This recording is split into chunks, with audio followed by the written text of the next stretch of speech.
So when it comes to list, you can put anything inside the list. You can also put a list inside a list. So let me show you how it's done. I'm going to create a list here, and this list is going to be of integers. And now I'm going to add this list to the my list. I'm going to append. And now if I display the list, I have something like this. So the original list plus a list inside the list. But now, how do we access each value from this list? So if I want to access index number 5 after I append the two lists together, then I'm going to go to the index number. So if I want to access this number from this list after I append to the original list, then I need to first access the element on my list with index 4.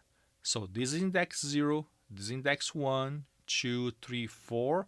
So index 4 will be right here after line 8 gets executed. So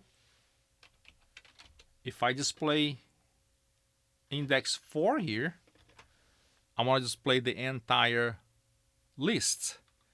But I don't want the entire list. I want only the second element. And the second element happens to be index 1 because 3 is index 0, 5 is index 1. So now if I get 4 and 1, I'm going to end up with index number 5. So if I want to get number 9, for example, now I'm still passing index 4.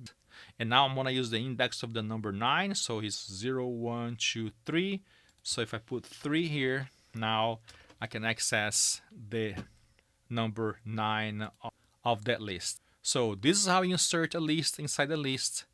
And by using two indexes is how you access every single element within this list. Now, the problem here now arrives when you have A, B, C, D, let's say, which is a heterogeneous list, and you want to access the letter C. So if I just want the letter C, so if I want to access just the letter C, I want to keep the 4 because the 4 is the 4th index that will be added right here. Then I'm going to put number 0 because I want this entire thing here. So let me run as is so we can show A, B, C, D.